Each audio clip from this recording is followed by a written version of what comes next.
12 साल का था तभी सोलापुर से घर छोड़ के यहाँ आ गया। मैं 12th फेल हूँ।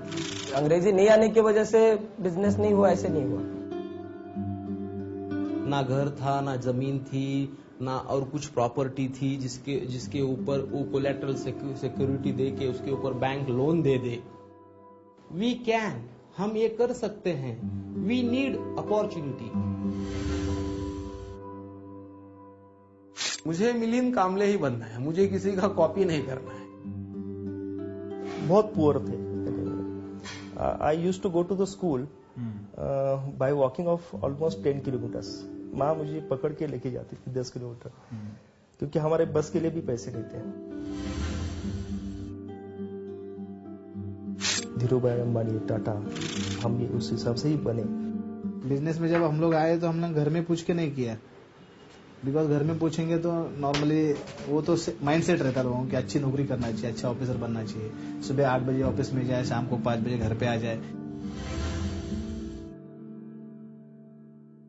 2-3 लोग तो एटलीस्ट डिसाइड करते हैं कि वो चलो हम भी डेयरिंग करना चाहिए। अगर ये सक्सेस हो गए तो मैं तो फेल नहीं होगा। 100% सक्सेस नहीं, 50%, 60%, 30% तो मैं सक्सेस हो सकता हूँ। सर डेयरिंग तो आने लगा है।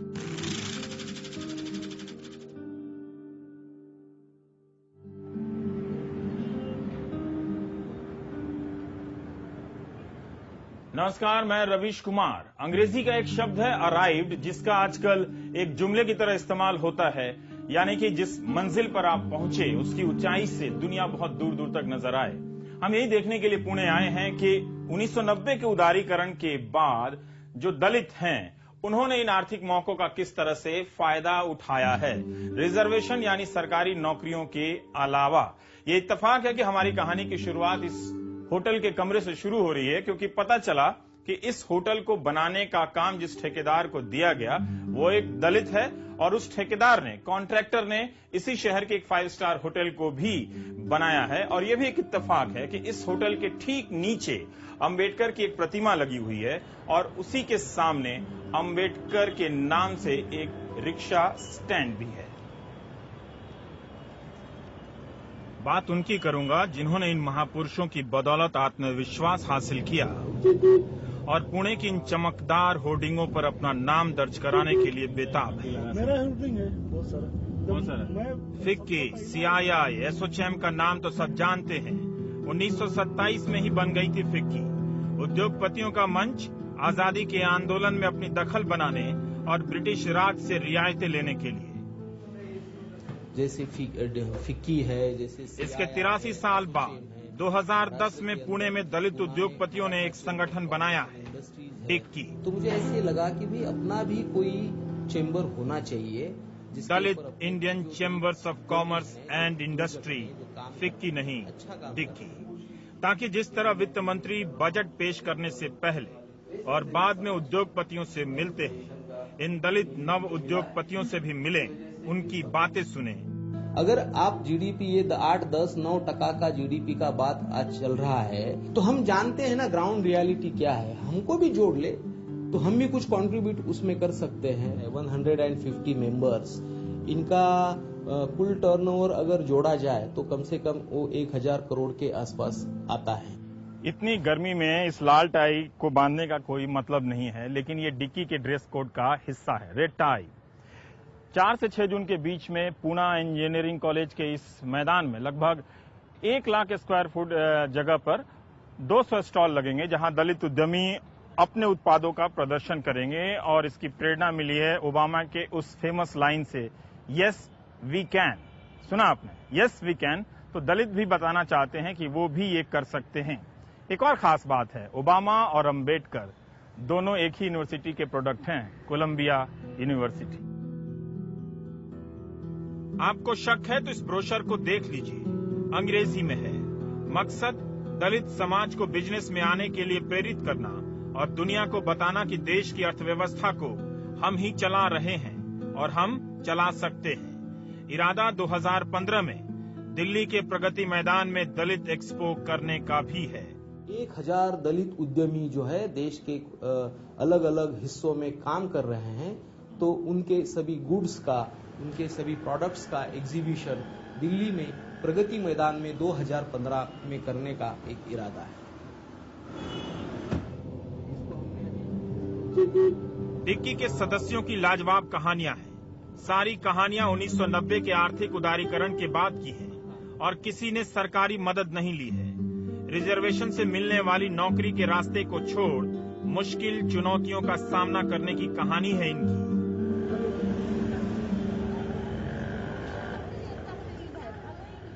उन्नीस में पुणे के बीएमसीसी कॉलेज की इस दीवार को बनाने का ठेका मिला था मिलिंद कामले को।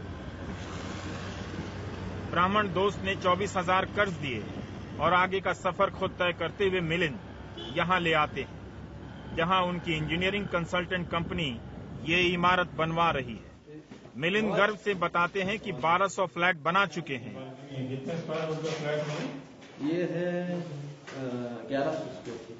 अच्छा, क्वालिटी ऐसे रखता हूं ताकि कोई ना कहे कि दलित ने बनाया है तो हुनर की कमी होगी। हुनर जिसे अंग्रेजी में और एक तो मेरिट ये कहते है हैं। कि करना तो अच्छा करना, नहीं तो नहीं करना। क्वालिटी और स्पीड ये दो चीजें बहुत इंपॉर्टेंट होती है। क्यों बार बार आप क्वालिटी पे जोर देते हैं? हम प्रूव करना चाहते हैं, कोई हमें ऐसा न बोले कि भाई इन्होंने बनाया और क्या चीज बनाई। अरे इन्होंने बनाया तो अच्छी चीज बनाया।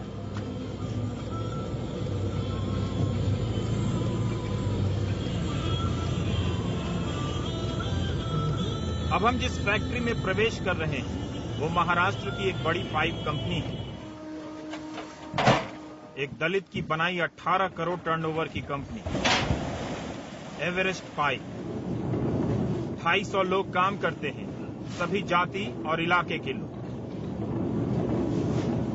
पूरा इलाका मराठा लोगों का। कंपनी के मालिकों में से एक अविनाश जगताप कहते हैं कि जगताप टाइटल तो महारों का भी है और मराठों का भी। किसी को पता ही नहीं चला कि वक्त तेजी से बदल रहा है। पड़ोस में एक दलित यहाँ कामयाबी की कंपनी बना रहा है। यहाँ पे सब कांचन, कारघोर, इंजीर, ये ऐसे लोग हैं, ऑल मराठा। उनको नहीं पता था कि ये जगताप नहीं, कुछ नहीं। जब हमारे घर में पहला शादी हुआ तभी उनको 76 में पहला शादी हुआ। 70 से 80 में शादी हुआ तब लोगों को पता चला कि ये कौन से कास्ट के। अविनाश के पिता पाइप जोड़ने वाले मजदूर थे। बाद में ठेकेदार के लिए सांगली से पाइप लाकर पुणे बेचने लगे। एक दिन किसी ने कह दिया अपनी फैक्ट्री क्यों नहीं बना लेते। बस शुरुआत हो गई। एवरेस्ट पाइप ने क्वालिटी पर इतना जोर दिया कि मार्केट में नाम हमेशा के लिए बन गया। आज भी 30-40% ऐसे लोग हैं जिनको क्वालिटी पाइप चाहिए। आज भी हमारा मार्केट में अच्छा नाम है। अभी भी इतने पाइप्स का ऑर्डर है कि ऐसा लगता है कि हमारे पास कम से कम 1000 लेबर होने चाहिए। अभी हम कामयाबी ने अविनाश को अंबेडकर के करीब ला दिया है। दोनों महार जाति से आते हैं। अविनाश के दफ्तर में अंबेडकर हैं, अंबानी नहीं है, मनमोहन सिंह भी नहीं है, बुद्ध की मूर्तियां हैं। बाबा साहब ने हमारे कास्ट के लिए, हमारे लोगों के लिए जो कुछ किया है, आज भी अगर वो नहीं होते थे तो आज भी हम कहा तो भी खराटा झाड़ू मारते थे, गले में मटका लिए घूमते होते थे, जैसे पेशवाई में था। एवरेस्ट सन पाइप इंडस्ट्रीज ने भी अपनी पहचान अपने मजहबी प्रतीक के जरिए मजबूत करने की कोशिश की है। बुद्ध की ये तस्वीर है, बुद्धम नमामि, धम्मम नमामि, संघम नमामि। लेकिन इसके साथ साथ जो बाहर की कम्युनिटी है, जो व्यापक कम्युनिटी है, वो नाराज ना हो, इसलिए यहाँ पर संत तुकाराम की वाणी भी लिखी गई है और उनका भी चित्र बनाया गया है, क्योंकि इसी रास्ते से इसके सामने के रास्ते से तुकाराम की झांकी निकलती है, तो गुजरने वाले लोगों को भी लगे कि ये जगह उन्हीं का एक हिस्सा है। तो एक तरह से आर्थिक तरक्की के साथ साथ सामाजिक और धार्मिक जगहों में भी अपना मुकाम बनाने की जो बेचैनी दिखती है इन दलित उद्योगपतियों में, आप भी इन प्रतीकों के जरिए देख सकते हैं। जल्दी ही अविनाश जर्मनी जाने वाले हैं 14 करोड़ की ऑटोमेटिक मशीन लाने के लिए, और अब हमें उनकी ये सफेद कार ले जा रही है पुणे के पॉश इलाकों में से एक सेलिसबरी पार्क। कार पर कंपनी का www वाला पता लिखा है। इस पूरे इलाके में मारवाड़ी गुजराती बिजनेसमैन रहते हैं। पुणे के दौलतमंद लोग, दलित परिवार का एक ही मकान है यहाँ। परिवार के लोग कहते हैं पूरा मोहल्ला उनके साथ बराबरी का बर्ताव करता है, अपने घर बुलाता है, हमारे घर भी आता है। सेठिया है, पित्रोड़ा है, ओसवाल, शाह ऐसे दलित का एक ही घर है। भी घर में इनका कुछ कार्यक्रम रहता है तो वो आते हैं। इस शानदार से लगने वाले घर में आप अंबेडकर को जरूर देखेंगे। प्लाज्मा भी है और पियानो टाइप कैसियो भी एक प्यार का नगमा है।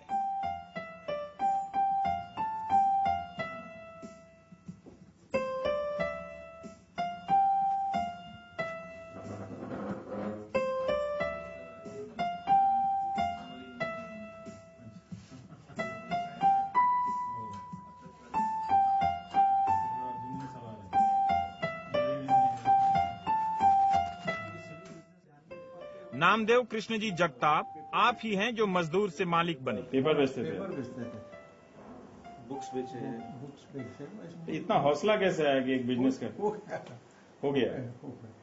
अभी अच्छा, इसका ग्रेजुएशन हो गया है और अभी ये बिजनेस संभालता है। और ये आपका परिवार, कोई मरीन इंजीनियर बनना चाहता है तो कोई बिजनेसमैन। बहुओं का आत्मविश्वास बताता है कि परिवार में सबको बराबरी मिली है और घर की सफाई बताती है कि क्वालिटी से कोई समझौता नहीं। लाइफस्टाइल आ रही है, छत पर गार्डन है और बाहर झूला, मगर अंबेडकर से बड़ा कोई पहचान नहीं। अमर तो भगवान है ना, भगवान मानते हैं हम लोग। ये कार्ड भी बता रहा है बुद्ध भगवान के लिए हुए कीर्तन में बुलाए गए 13 दलित IAS अफसरों के नाम छपे हैं।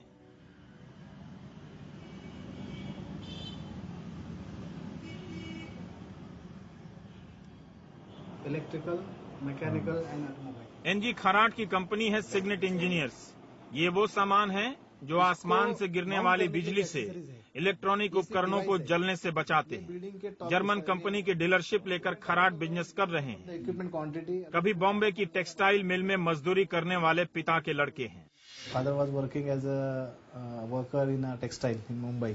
अच्छा, तो 1984 में जब स्ट्राइक हो गए तो सब खत्म हो गया। अच्छा, तो उसके बाद तो बहुत डिफिकल्ट हो गया खाने का, रहने का। हम लोगों ने जिद नहीं हारी, अपने हिसाब से जितना जितना जहाँ मौका मिलेगा वहाँ पे मेहनत करके एजुकेशन लिया और यहाँ तक पहुँचे हैं। खराट ने बिजनेस का इरादा किया और सालाना 6 करोड़ का टर्नओवर। पार्टनर विक्रमादित्य हिमाचल के OBC हैं। कहते हैं यहाँ तक आने में 15 साल तो लग गए, लेकिन अगर सरकार या बैंक दलितों को पूंजी देने में उदारता दिखाते तो हम 6 की जगह 600 करोड़ तक पहुँच गए। ले जा सकते थे, क्योंकि ये पूरा एक्चुअली पैसे का खेल होता है। Trading is money. हमारी कहानी के किसी भी किरदार ने दलित होने के चलते किसी सरकारी योजना का फायदा नहीं लिया है, बल्कि कहते हैं कि उन योजनाओं से कोई फायदा नहीं। गवर्नमेंट में हमको कभी सपोर्ट ही नहीं मिला आज तक। 25-50 हजार रुपए की मदद मिलती है, जबकि उन्हें अब पूंजी लाखों में चाहिए। इसी लड़ाई के लिए डिक्की का गठन किया गया है। दलित समाज की आर्थिक मुक्ति का आंदोलन इस देश के अंदर चलना चाहिए। इनमें से कोई भी जाति के अपने अनुभवों के बारे में खुलकर नहीं बोलना चाहता। वो कहते हैं कि जब जाति के नाम पर सरकार से कोई सुविधा ही नहीं ली, तो उन मानसिकताओं की परवाह क्यों करें जो दलितों को हमेशा कम आंकता रहा है। गवर्नमेंट का कुछ हम ले रहे हैं? नहीं लिया? नहीं, बिल्कुल नहीं। जो कुछ हमारे खुद के मेहनत पर में आए। हात जर नसते तर मग उभे राहिले असते का जग, उभे राहिले असते का जग, उभे राहिले असते। इस गाने का भी यही मतलब है कि भगवान का बनाया तो दिखाई नहीं देता, हाथ का बनाया दिखता है। पूजा भगवान की नहीं, अपने इन 2 हाथों की करो। इन गानों से दलित चेतना ना बनी होती तो डिक्की के ये उद्योगपति पैदा ना हुए होते। अविनाश कामले से मिले बिना इस कहानी का कोई मतलब नहीं। ब्रेक के बाद ये लड़का बताएगा कि 12वीं फेल होने के बाद भी उसने कैसे 1 करोड़ का कारोबार खड़ा किया। दावा है ये कहानी आपका सीना चौड़ा कर। दुनिया 2 हातांची रे बाबा, दुनिया 2 हातांची।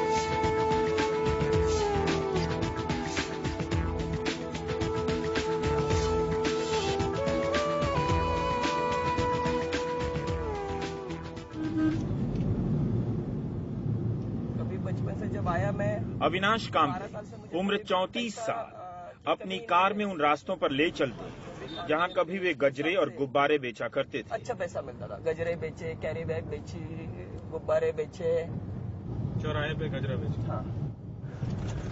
अब हम अविनाश के दफ्तर आ गए हैं। 14 साल पहले डीटीडीसी के ही एक ब्रांच में अविनाश डिलीवरी बॉय का काम करते थे। जब दफ्तर फ्रेंचाइजी पर लिया तो शोरूम में बदल दिया, जिसे अब डीटीडीसी पूरे देश में अपनाने जा रही है। 12 साल का था तभी सोलापुर से घर छोड़ के यहाँ आ गया। अविनाश के पास सब है। 120 लोगों को नौकरी दी है, करोड़ों रुपए का सालाना कारोबार है। मैं 12th फेल हूँ। 12 से मैं मेल भी नहीं कर सकता हूँ। कुछ तकलीफ नहीं हुई आज तक। अंग्रेजी नहीं आने की वजह से बिजनेस नहीं हुआ, ऐसे नहीं हुआ। आपके कम्युनिटी गांव में लोग तो बड़ा हैरान होते होंगे आपको देख के। होते ना, यहाँ पे भी होते हैं, पुणे में भी होते हैं। कैसे? अविनाश कामले को पहली बार मौका मिला है बिजनेस करने का, लेकिन पहली ही कामयाबी को उन्होंने 6 दलित लड़कों के साथ बांट लिया। 6 को बनाया? 6 को टोटल। अभी हर ब्रांच में एक है ना, तो 11 के 11 है। तो 11 में से 6 को आपने? हाँ। जाति को लेकर अविनाश अब कुछ नहीं कहना चाहते, सिर्फ अपनी काबिलियत पर बात करना चाहते हैं। 130 फ्रेंचाइजी है पूरे मिला के। उसमें कोई इंजीनियर है, कोई MBA है, कोई है, लेकिन वो लोग एक ब्रांच से बढ़ के आगे नहीं बढ़ सके। 10वीं क्लास के क्रिकेटरों के साथ आप जिस शख्स को देख रहे हैं, उसे कभी कॉलेज के टीचर ने जाति के कारण क्रिकेट टीम में शामिल नहीं किया था।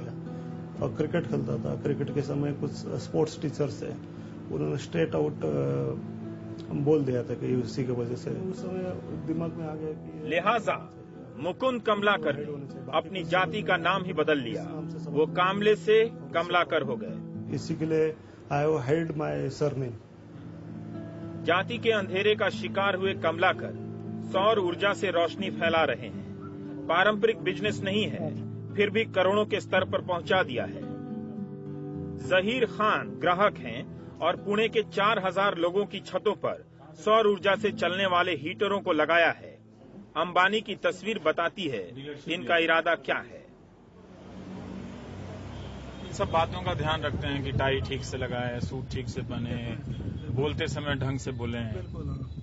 आप पानी बोलेंगे तो टिपिकल पुनेरी अपर क्लास के जो लोग हैं वो बोलते हैं। हाँ। और शेड्यूल कास्ट दलित जो पानी बोलते हैं, नहीं बोलते हैं, तो उससे पता चलता है। ना वाला बोलते हैं, पानी बोलते हैं। हाँ, आप पानी नहीं बोलते हैं। हाँ, तो वो मेरे पिताजी इज अ स्कूल टीचर, उन्होंने पर्पजली मुझे वो सिखाया है, उन्होंने बताया है। तो सुना आपने कमलाकर साहब ने क्या कहा कि उनकी पहचान पर कोई संदेह ना करे, और पहचाने तो कोई उनकी योग्यता पर संदेह ना करे, इसलिए वो पानी का उच्चारण पानी की तरह करते हैं, पानी नहीं बोलते हैं जो दलित समुदाय के लोग बोलते हैं, क्योंकि पुणे का अपर क्लास शक कर सकता है कि कहीं ये दलित तो नहीं है। अब हम इन दलित उद्योगपतियों के साथ लंच करने आते हैं, इनकी कामयाबी के और भी किस्से सुनने, लेकिन सबने यही कहा कि अभी पैसा आना शुरू हुआ है, इसलिए दौलत का तमाशा नहीं है। उत्तर प्रदेश में दलित उद्यमियों के साथ मुलाकात का मेरा अनुभव थोड़ा अलग रहा है। उनके पास जितना भी बिजनेस है, जितना भी पैसा आया है, उसका एक बड़ा हिस्सा शोशेबाजी में भी खर्च होता है। ये एक यूपी की राजनीति की या फिर उस समाज का भी अपना असर है।